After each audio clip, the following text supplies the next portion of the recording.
अस्सलाम वालेकुम, मैं हूँ आपकी होस्ट माइन ऑफिस Khan and you are watching sports siblings part by the news views.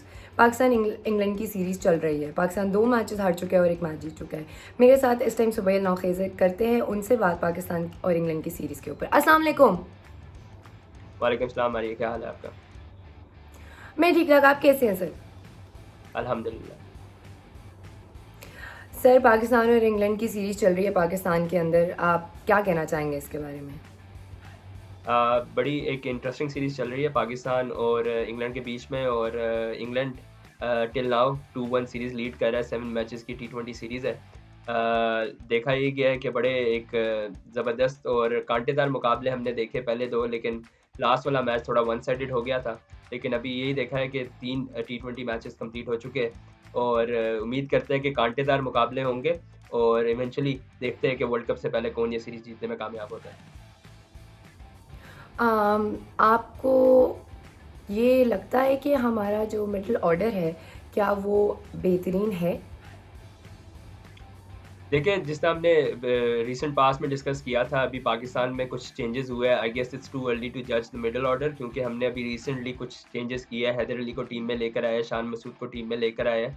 तो I guess it's not fair कि हम 3 मैचेस पे हम उन प्लेयर्स को जज करें, जिनमें से 1 मैच में तो हमारे ओपनर्स ने ही पूरा टारगेट चेज़ कर लिया। उसके बाद अगर हम 2 मैचेस 3 मैचेस के बाद ही अपने मिडल ऑर्डर या बैट्समैन पे क्रिटिसिज्म शुरू कर देंगे, तो मेरा नहीं ख्याल है कि वो पॉजिटिव साबित होगा टीम के लिए। तो it's too early to call. जब हमने चेंजेस कर ही ली है टीम में, तो हमें चाहिए कि हम थोड़ा वक्त दें। 7 मैच टेस्ट सीरीज़ है और 7 मैच टी20 सीरीज़ है ये, तो थोड़ा-सा वेट कर लें, 3-4 मैचेस और हैं, उसमें वाज़ेह हो जाएगा कि हमारा मिडल ऑर्डर किस हद तक बेहतरीन परफॉर्मेंस देता है कि नहीं। आप सेकंड मैच में जो बाबर और रिजवान की पार्टनरशिप रही, आप उसमें क्या कहना चाहते हैं उसके बारे में? देखिए, ओवरऑल बड़ा क्रिटिसिज्म हो रहा था और हम भी क्रिटिसिज्म करने वालों में से एक थे, जब बाबर और रिजवान की जानिब से देखा गया कि स्ट्राइक रेट का बड़ा इशू आ रहा था। उनका एशिया कप कुछ खास नहीं गया। बाबर आजम एक लंबी इनिंग्स नहीं खेल पा रहे थे। एशिया कप में टोटली फ्लॉप थे। ओवरऑल इंटरनेशनल मीडिया से लेके पाकिस्तानी मीडिया तक और एक्स प्लेयर्स तक तमाम का जो एक प्रेशर था, वो इन्हीं दोनों खिलाड़ियों पे था और ख़ास तौर पे स्ट्राइक रेट पे बड़ा एक क्वेश्चन मार्क उठ रहा था। लेकिन मेरे ख्याल से बाबर आजम ने जिस तरह क्रिटिक्स को जवाब दिया है, मोहम्मद रिजवान ने जिस तरह क्रिटिक्स को जवाब दिया है, हैट्स ऑफ टू देम और कांग्रेचुलेशन टू पाकिस्तान के इस तरह की इनिंग्स हमने लाइक मैंने तो अपनी लाइफ में नहीं देखी है कि 200 रन का टारगेट हो और टॉप पाकिस्तान के खास तौर पे पाकिस्तान के टॉप ऑर्डर यानी ओपनर्स ही उस टारगेट को कंप्लीट कर ले। तो इट्स क्वाइट एन अचीवमेंट और जितना प्रेशर और जितना क्रिटिसिज्म इन दोनों खिलाड़ियों पे आ रहा था, जिस तरह उन्होंने क्रिटिक्स को जवाब दिया, I guess hats off to them. Uh, हमारे पास एक कल बहुत अच्छा मौका था जब बाबर और रिजवान आउट हुए और उसके बाद हैदर भी आउट हुए अपना मिडल क्या कहते हैं ऑर्डर देखने के लिए। तो कल के मैच में जब हमने अपना मिडल ऑर्डर को देखा और हमने उनकी परफॉर्मेंस देखी, आपको क्या लगता है ये मिडल ऑर्डर ठीक है या वर्ल्ड कप के लिए हमें अपना मिडल ऑर्डर चेंज करना पड़ेगा? देखिए, रिसेंट पास्ट में हमने देखा है कि पाकिस्तानी फैंस के जो तासरात है और जो टीम के बारे में इमोशंस है, वो काफ़ी अप एंड डाउन हो रहे हैं और बड़ा जिस तरह एक हार्ट बीट चलती है उस तरह अप एंड डाउन हो रहे हैं। एक मैच में हम कहते हैं कि हमारी टीम बहुत अच्छी है, सेकंड मैच हार जाते हैं, हम उस पर क्रिटिसिज्म शुरू कर देते हैं, तीसरा मैच फिर जीत जाती है, हम पाकिस्तानी फैंस से आहिस्ता आहिस्ता इंडियन फैंस बनते जा रहे हैं और मेरे ख्याल से हम लोगों को इंडियन फैंस नहीं बनना चाहिए। हमें अपने जज्बात और इमोशंस पे काबू रखना चाहिए। हमें अपनी टीम को टाइम देना चाहिए। हम बहुत जज़्बाती हो गए एज़ अ फैन्स, क्योंकि हमें शायद जीतने की इतनी आदत नहीं थी और ये वही टीम है जिसने हमें थोड़ी-सी जीतने की आदत डाली है, वरना हमने कभी एक्सपेक्ट भी नहीं किया था कि पाकिस्तान इंडिया को वर्ल्ड कप में टफ टाइम्स देंगी या पाकिस्तान एशिया कप में इंडिया को टफ टाइम देगी। उसके साथ-साथ हमने इंग्लैंड, न्यूज़ीलैंड जैसी टीमों को हराया। तो अब हो ये रहा है एक्चुअली कि हमारी आवाम को भी थोड़ी-सी जो है ना वो जज़्बाती हो रही है और उनको भी बड़ा जीतने की एक चस्ती लग गई है और वो कहते हैं कि अब हम हर मैच ही जीतें। This is not possible, this is the game. एक गेम है और इसमें हार-जीत होती है। इश्यूज़ जिन पे बात करनी चाहिए वो लॉन्ग टर्म इश्यूज़ होते हैं। ये 1-2 मैचेज़ के बाद आप टीम को, प्लेयर्स को क्रिटिसाइज़ करना शुरू कर दें। सोशल मीडिया का ज़माना है, मैं देख रहा हूँ हर बंदा सोशल मीडिया पे हैदर अली को क्रिटिसाइज़ कर रहा है। अभी उस बंदे ने 2 मैचेज़ खेले हैं, 7 टी20 मैचेज़ की सीरीज़ है।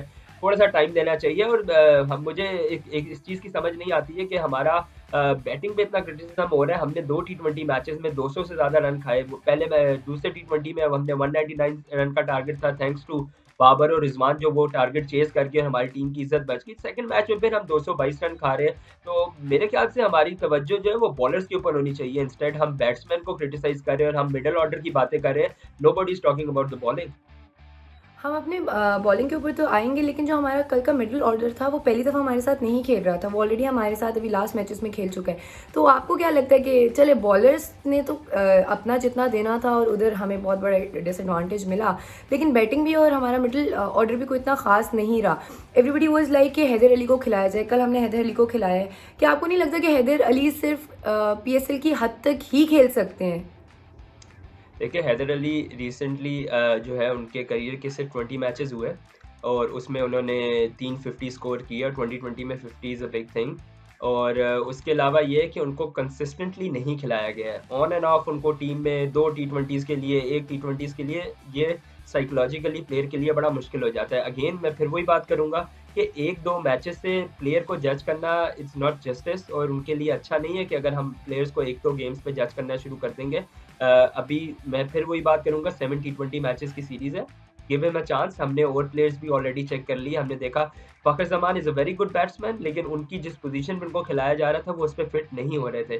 तो अभी हमारे पास ये 7 टी20 मैचेस की सीरीज़ है। हम उसमें देखते हैं कि हैदर अली किस तरह का परफ़ॉर्मेंस देते हैं। हमने ऑलरेडी एक प्लेयर चेक किया, शान मसूद। उनकी कल के मैच में दूसरे प्लेयर से काफ़ी ज़्यादा बेहतर परफ़ॉर्मेंस थी और हमने देखा कि उन्होंने बड़ा अच्छा स्कोर किया और एक मिडल ऑर्डर में थोड़ा-सा सँभाला भी। लेकिन अगेन जब आपका टारगेट ही 222 रन, 221 रन का होगा, तो आप कितना एक सस्टेन कर लेंगे और आप कितना एक परफ़ॉर्म कर लेंगे। ठीक है, मॉडर्न क्रिकेट है, बड़े टारगेट्स चेज़ हो जाते हैं, लेकिन every day is not Sunday.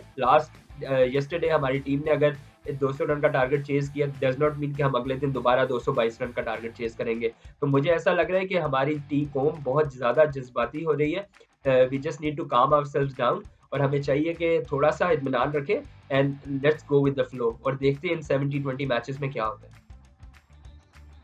चलिए, शान मसूद और हैदर अली तो हमारे लिए नए हैं, लेकिन जो हमारे खुशदिल हैं और जो हमारा ऑलरेडी मिडल ऑर्डर पुराना चल रहा है, आप उनके बारे में क्या कहना चाहते हैं? चलिए, हैदर का तो ये अभी नया-नया रिसेंटली हैदर आया है और शान जो है मसूद आए हैं हमारे पास अभी रिसेंटली। तो जो हमारे पुराने प्लेयर्स हैं, जो हमारा पुराना मिडल ऑर्डर है, आपको नहीं लगता कि उनको अब रिप्लेस करने का टाइम आ चुका है? देखिए इश्यूज़ है बिल्कुल। खुशदिल इफ्तिखार अहमद कुछ हल्की-फुल्की परफ़ॉर्मेंस, हल्की आँच पे परफ़ॉर्मेंस कर जाते हैं, लेकिन खुशदिल की कुछ ख़ास परफ़ॉर्मेंस नहीं है। आसिफ अली ऑलरेडी इंजरी की वज़ह से बाहर है। बिल्कुल आपकी बात ठीक है। हमें जिस तरह के प्लेयर्स, फिनिशर्स हमें चाहिए या मिडल ऑर्डर पे थोड़ा डीप डाउन चाहिए बैटिंग लाइनअप में, हमें वो प्लेयर नहीं मिल रहे हैं। मेरे ख़्याल से आसिफ, इफ्तिखार और खुशदिल में से तीनों प्लेयर्स को साथ नहीं खेलना चाहिए।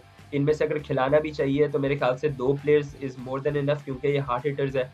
बट डिस्पाइट सेइंग दैट अब इस टाइम आप अगर टीम चेंज करेंगे तो ये आपके टीम के लिए फ़ायदा नहीं होगा। अभी मुझे ऐसा फ़ील होता है कि पाकिस्तान के लिए बेहतर यही है क्योंकि यही प्लेयर जो है हम 2 साल 3 साल से लेकर अपनी टीम के साथ चल रहे हैं और पीसीबी ने इन प्लेयर्स के ऊपर बड़ी ज़्यादा इन्वेस्टमेंट की है।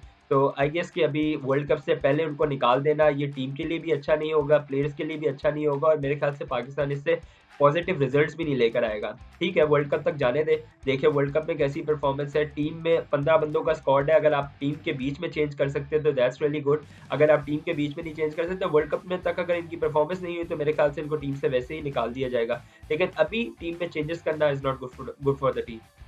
ये तो हो गया हमारे बैट्समैन की बात। अब हम अपने बॉलर्स की बात करते हैं। कल हमें धानी बहुत एक्सपेंसिव पड़े। उन्होंने 4 ओवर्स में 60 प्लस स्कोर खाया, तो आप इसके बारे में क्या कहना चाहते हैं? देखिए, धानी बड़े टैलेंटेड बॉलर है। उनके पास टैलेंट बहुत है, लेकिन मुझे ऐसा लगता है कि उनको हमारी मैनेजमेंट जो है उनको एक चीज़ समझानी पड़ेगी कि सिर्फ टैलेंट होना काफ़ी नहीं होता है। एटीट्यूड टुवर्ड्स गेम भी एक चीज़ होती है और उस पे बड़ा काम करना पड़ता है। हमने अपनी पास्ट हिस्ट्री में देखा कि हमारे पास बड़े कमाल के टैलेंटेड प्लेयर्स आए जिसमें अहमद शहजाद और उमर अकमल टाइप प्लेयर्स थे, लेकिन वो अपने एटीट्यूड की वजह से टीम से बाहर हो गए। अहमद शहजाद को अभी कोई पीएसएल की टीम भी उठाने के लिए तैयार नहीं है। तो ठीक है, आपके पास टैलेंट है, आप अपनी परफॉर्मेंस से जितना मर्ज़ी है आप उसमें अपनी परफॉर्मेंस दें और अपनी क्रिकेट को जितना एन्जॉय करना है करें, लेकिन आपका एटीट्यूड बड़ा मैटर करता है। आप 1 विकेट ले रहे हैं, आप पूरे ग्राउंड में भाग रहे हैं, जैसे आपने वर्ल्ड कप जीत लिया, ठीक है, आप क्रिकेट एन्जॉय करें, लेकिन क्रिकेट एन्जॉय आप एक डेलिबरेट वे में भी कर सकते हैं। हमारे शाहिन शाह अफरीदी भी है, उनसे बड़ा तो आज मेरे ख्याल से अभी प्रेज़ेंट क्रिकेट में कोई उनसे बड़ा मतलब उनके लेवल का बॉलर शायद ही हो, लेकिन उनका आप एटीट्यूड देख लें, वो किस तरह अपनी गेम पे फ़ोकस करते हैं। धोनी का मेरे ख़्याल से गेम से ज़्यादा फ़ोकस दूसरी चीज़ों के ऊपर है, उनका सेलिब्रेशन पे ज़्यादा फ़ोकस है और वो ज़रा मीडिया की ज़ीनत ज़्यादा बने रहते हैं। फैन्स भी हमारे थोड़े अजीब ही किस्म के हैं, वो भी चाहते हैं कि बस वो ऐसे करता रहे और फन होता रहे। लेकिन cricket is a serious game, it's not for fun. ठीक है, आप एंटरटेन हो अपनी गेम से, लेकिन विद द परफॉर्मेंस आप एंटरटेन हो। आप अगर परफॉर्म नहीं कर रहे हैं, तो ये फैन्स भी आपके साथ ज़्यादा देर नहीं रहेंगे। तो मेरे ख्याल से हमारी मैनेजमेंट को चाहिए कि ये शाहनवाज़ धानी एक बहुत अच्छा टैलेंट है। मैं ये नहीं कह रहा हूँ कल वो 5 विकेट ले लेंगे मैच में, तो सब क्रिटिसाइज़ करना शुरू कर देंगे, आप तो कह रहे थे वो बॉलर अच्छा नहीं है। मैं यही कह रहा हूँ कि अगर आपने बड़ा प्लेयर बनना है, तो आपको जो आपका एक लेवल है, वो आपका अप जो होगा वो के टैलेंट से खाली नहीं होगा। आपको उसके साथ-साथ अपने एटीट्यूड पे भी काम करना पड़ेगा। तो मेरे ख्याल से शाहनवाज़ धानी को चाहिए और मैनेजमेंट को भी चाहिए कि उनको थोड़ा ग्रूम करे और उनका फ़ोकस क्रिकेट पे ज़्यादा रखे तो बेहतर होगा। आपको क्या लगता है हम कल का मैच किस वजह से हारे? हमारा बैटिंग का प्रॉब्लम था या हमारी बॉलिंग का प्रॉब्लम था? देखिए, आप अगर सोशल मीडिया देखेंगे तो उसमें तो साफ सामने नज़र आ रहा है कि सब बंदे जो है वो हमारे मिडल ऑर्डर, हमारे बैट्समैन को क्रिटिसाइज़ कर रहे हैं।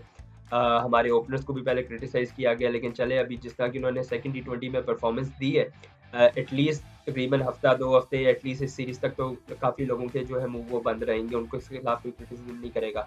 लेकिन अब क्योंकि ओपनर्स परफॉर्म कर गया तो हमारे मिडल ऑर्डर पर आ गए, लेकिन मेरे ख्याल से हमारा मिडल ऑर्डर वीक है, इश्यूज़ इतने नहीं है। हमारा जो मेन मसला है और मैं बड़े अरसे से मैं एशिया कप से आपसे बात कर रहा हूँ और मैं आपको ये बताता आ रहा हूँ कि हमारा डेप्थ बॉलिंग का बहुत मसला है। हमारे पास डेप्थ बॉलर बिल्कुल नहीं है। वसीम जूनियर एक अच्छी ऑप्शन है क्योंकि उनके यॉर्कर्स बहुत अच्छे हैं और वो हमें वर्ल्ड कप में फ़ायदा दे सकते हैं। लेकिन जब तक वसीम जूनियर टीम में नहीं है, हमारे पास डेप्थ बॉलिंग नहीं है। अगर हारिस रऊफ के दिन है, अगर उनका अच्छा दिन है, वो ऐसी बॉलिंग करेंगे, आपको उन जैसा बॉलर पूरी क्रिकेट हिस्ट्री में नज़र नहीं आएगा। लेकिन द मोमेंट उनका बुरा दिन होगा, वो इतना बुरा होगा कि आपकी टीम जो है वो बिल्कुल कोलैप्स कर जाएगी। तो मेरे ख्याल से Haris Rauf is a good bowler और उनसे हम हमारी उम्मीदें बड़ी वाबस्ता है और डेप्थ बॉलिंग में हमारी वसीम जूनियर से। अदर देन दैट हम देख रहे हैं कि हमारी डेप्थ बॉलिंग का बहुत ज़्यादा मसला है। हो सकता है कि हमारी पेस बॉलिंग ऑस्ट्रेलिया जैसी पिचेज़ पे अच्छा परफ़ॉर्म कर जाए, लेकिन हमें अपनी डेप्थ बॉलिंग पे फिर भी काम करना पड़ेगा। आपको नहीं लगता कि बाउंसर्स जो है वो हमारे पाकिस्तानी बैट्समैन के लिए नाइटमेयर है? क्योंकि जब-जब हमें बाउंसर पड़ा है तब-तब हमारी विकेट गिरी है।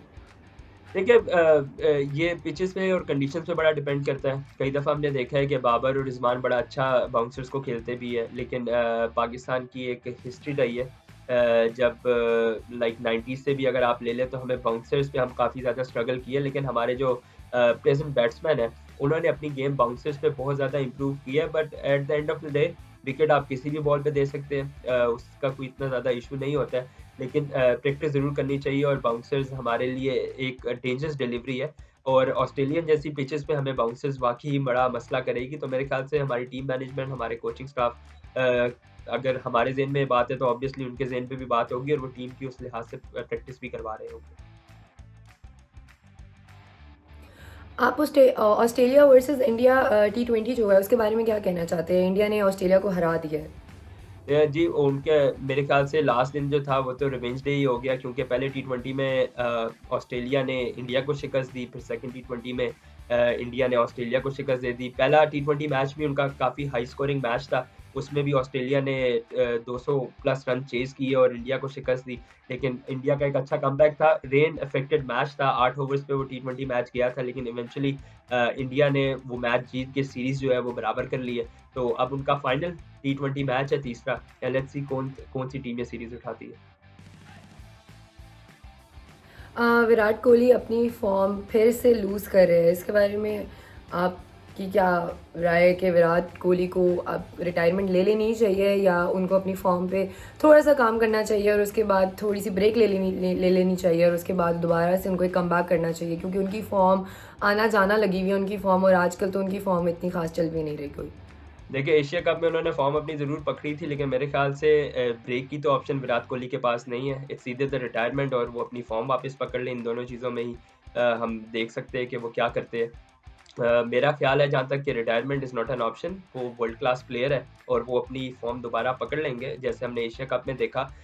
बट वही बात है कि इंडियन फैंस थोड़े से जज्बाती है, ज़रा ज़्यादा जल्दी जज्बाती हो जाते हैं। हमने देखा कि इंडियन फैंस ऐसे है कि उन्होंने सचिन तेंदुलकर, द ग्रेट सचिन तेंदुलकर जैसे प्लेयर के भी बुत जला दिए और उनके खिलाफ काफ़ी ज़्यादा एहतजाज वगैरह भी हुआ जब उनका फॉर्म अप एंड डाउन होता था। तो जज्बाती कौम है, but I guess Virat Kohli अच्छे बैट्समैन है, world one of the greatest batsman है। मुझे उम्मीद है कि वो कमबैक कर लेंगे और ऑस्ट्रेलियन जैसी पिचेस पे Virat Kohli will be a dangerous for other opponents.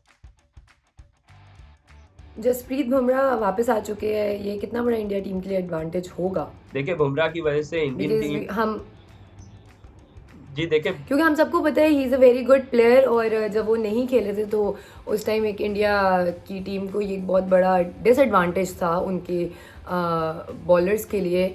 तो अब वो वापस आ चुके हैं, तो आपको लगता है कि वो एडवांटेज देगा इंडिया को? बिल्कुल, क्योंकि हमने देखा है एशिया कप में इंडिया की टीम बहुत ज़्यादा सफ़र करी अपने एक बॉलर की वजह से। उनका जो एक बॉलर मिसिंग था उसकी वजह से उनको काफ़ी ज़्यादा नुकसानात उठाने पड़े एशिया कप में और उनकी बॉलिंग लाइन बहुत ज़्यादा स्ट्रगल की। अब वो इंजरी के बाद जो है वो टीम में वापस आ गए हैं और ख़ास तौर पे टॉप क्लास बॉलर है वो। ऑस्ट्रेलियन पिचेज़ में भी उन क्योंकि वो बाउंसेस भी बहुत अच्छे करवा लेते हैं, उनके यॉर्कर्स भी बहुत अच्छे हैं। यानी उनको आप स्टार्ट में भी यूज़ कर सकते हैं, अगर आप उनको डेप्थ में यूज़ करना चाहें, आप उनको डेप्थ में भी यूज़ कर सकते हैं। तो एक ऐसा प्लेयर अगर आपके कप्तान के पास हो, तो कप्तान के लिए डिसीजन मेकिंग बहुत ज़्यादा आसान हो जाती है। तो it's a very good sign for India के जसप्रीत बुमराह टीम में वापस आ गए। ऑल्दो जसप्रीत बुमराह और शाहीन शाह अफरीदी दोनों एक ही टाइम पे वर्ल्ड एशिया कप से पहले इंजर्ड हुए थे, लेकिन जसप्रीत बुमराह टीम में वापस आने में कामयाब हुए। लेट्स होप कि शाहीन शाह अफरीदी का पाकिस्तान में कमबैक करते हैं। इंशाल्लाह इंशाल्लाह। चले, अब हमें वर्ल्ड कप का इंतज़ार रहेगा, जब पाकिस्तान और इंडिया सामने आएंगे, देखेंगे उनकी कैसी मिडिल ऑर्डर बॉलिंग वगैरह सब कैसी है। टेनिस टूर्नामेंट हो रहा है लंदन में, आप उसके बारे में कुछ कह दें? टेनिस टूर्नामेंट एक हिस्टोरिक टेनिस टूर्नामेंट हो रहा है, लेवर कप। ये टीम यूरोप और टीम वर्ल्ड के बीच में मैचेस होते हैं। All the superstar tennis players of Europe against the world tennis players. और ये टूर्नामेंट काफ़ी सालों से हो रहा है और इसकी इम्पोर्टेंस एक ये होती है कि ये वो वाहिद टूर्नामेंट होता है जहाँ पे हमें राफेल नडाल और रॉजर फेडरर जैसे प्लेयर साथ एक ही टीम में खेलते हुए नज़र आते हैं। यूजुअली ये दोनों प्लेयर्स आर्क राइवल है टेनिस के, लेकिन हम देखते हैं कि इस टूर्नामेंट में एज अ टीम खेलने में देखने का मौका मिलता है। तो एक हिस्टोरिक टूर्नामेंट ये इस साल इस वजह से था क्योंकि द ग्रेट रॉजर फेडरर, जिसका हमने लास्ट प्रोग्राम में डिस्कस किया था कि वो इनका लास्ट टूर्नामेंट होगा, आज वो डबल्स फाइनल हार के इस टूर्नामेंट से बाहर हो गए और उनका ऑफिशियली ये लास्ट टूर्नामेंट था और लास्ट मैच था टेनिस का। हमने देखा कि राफेल नडाल, रॉजर फेडरर, बहुत एक इमोशनल सीन था। ओवरऑल उनकी लास्ट स्पीच जो थी सोशल मीडिया पे भी गर्दिश कर रही है। उनके करियर का एक ज़बरदस्त करियर का एंड हुआ है। उसके बाद उन्होंने स्पीच की जिसमें मुश्किल ये है कि कोई शख्स ऐसा हो जिसकी आँखों में आँसू ना हो और उनके जो हरीफ जिन्होंने अपने पूरे टेनिस करियर में उनका एक ही हरीफ था वो राफेल नडाल थे और जोकोविच थे, वो दोनों वहाँ पर मौजूद थे और वो भी उनकी भी आँखें नमी में थी और वो भी रो रहे थे। तो एक स्पोर्ट्स साइड, ज़बरदस्त स्पोर्ट्स साइड थी जिसमें हमने देखा कि एक फेयरवेल दिया गया रॉजर फेडरर को और वो भी उनके हरीफ प्लेयरों की तरफ से। तो अगर आपके हरीफ इस तरह आप दीदा हो आपके जाने पर, तो इसका मतलब यही है कि आपने टेनिस के लिए बहुत, या आपने इस स्पोर्ट्स के लिए बहुत बड़ी खिदमत की है। तो मेरे ख्याल से एक शानदार करियर का एंड हुआ है और मेरे ख्याल से there will be no other Roger Federer, he is the one. Thank you so much Suhail Naukhez. इंशाल्लाह मिलते हैं आपसे नेक्स्ट एपिसोड में और करते हैं और बातें क्रिकेट के ऊपर, स्पोर्ट्स के ऊपर। तब तक के लिए अल्लाह हाफिज़। अल्लाह हाफ़िज़ भाई।